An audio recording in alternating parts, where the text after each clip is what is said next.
My name is Bob Brudzinski. I am an accredited business advisor here in Roanoke, covering the Roanoke Valley down the New River Valley.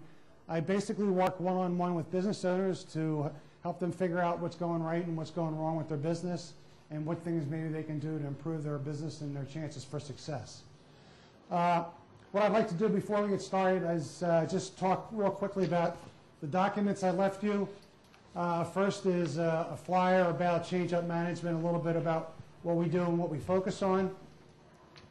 The second sheet is just a little cheat sheet for you to take notes as we go through the presentation. And the third sheet, which is the most important sheet, is an evaluation, and I would very much appreciate it if you would take the time to fill this out before you leave, and leave it when you're finished.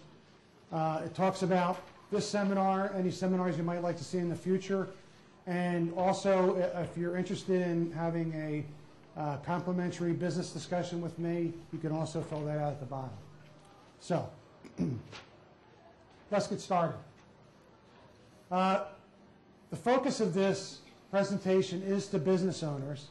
So if you're not a business owner, that's not a problem, because there's lots of insights that you'll pick up, things that you can do when you're working with your customers or clients that'll be of benefit to you also. So we're going to talk about a checklist for business owners in an economic downturn. Number one, in an economic downturn, there's added stress on the business owner, as you would guess. Things get quiet, orders slow down. We were talking about this earlier. Payments start to slow down. Your employees get nervous, and your bankers and suppliers get nervous too. So it's a very, very difficult time for a business owner in terms of the stress, the quiet. What am I going to do with my time? What can I be doing to help my business that I'm not doing? I found that the business owner should focus on really two things. Number one, keep the business going. At all costs, that's what the business owner needs to do.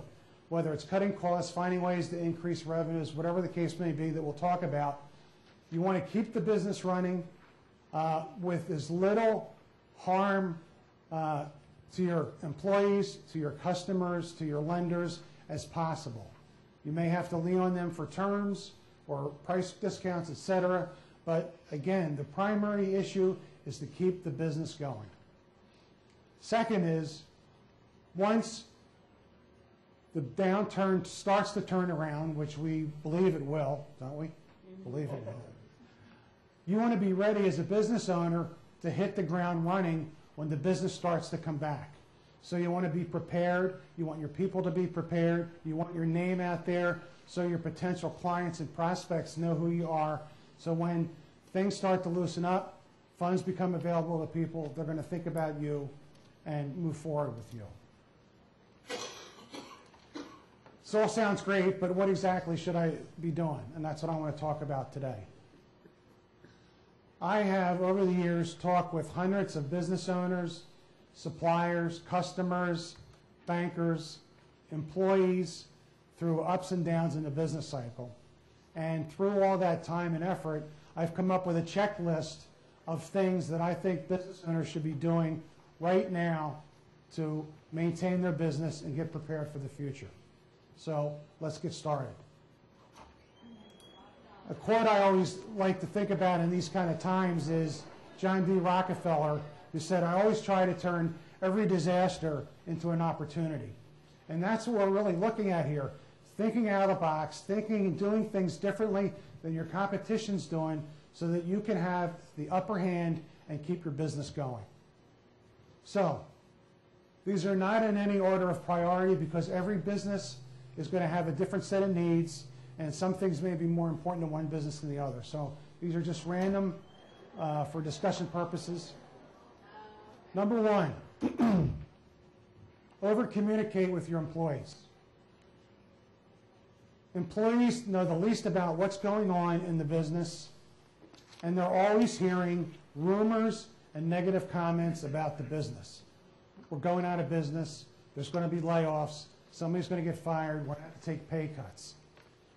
And if they're not sure about a particular situation or what's happening on a particular issue, they're always going to guess the worst case scenario. So you have to be aware of that and take the time to get your employees together often and talk about what's actually going on in the business, what your plans are for the future, how you're going to bring in some additional revenues, how you're going to bring in some new clients, and how that's going to affect them. Positively or negatively, if you keep them involved in the discussion, they're going to be less nervous about the company and less apt to jump ship or just get very unproductive by looking on the websites for other jobs that are available elsewhere because they think they're the next one to go.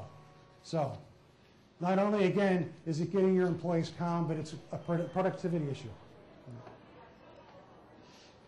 Number 2, watch your cash flow. Eliminate any unnecessary, unimportant, non-strategic expenses. If you don't have to do it, don't do it now. Postpone any non-urgent expenses. You may think that things are urgent because you pay them on a periodic basis, but if they're not, don't pay them. Be open with your suppliers. Talk to them and your lenders about if you're having a little problem cash flow, talk to them about a partial payment. They'd rather get something from you than chance losing all of your business. So be open and communicate with your lenders and your suppliers. Now, it may still come down to the fact that you have to make payroll.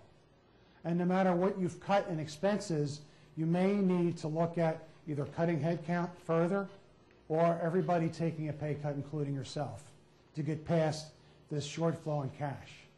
These are not all fun things to do, but they're necessary things to do, again, to keep the business running.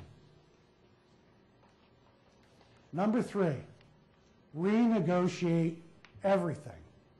Now, we have a mindset, all of us, that we've made an agreement with our supplier that we're going to buy X amount of goods at some price, and that's the deal.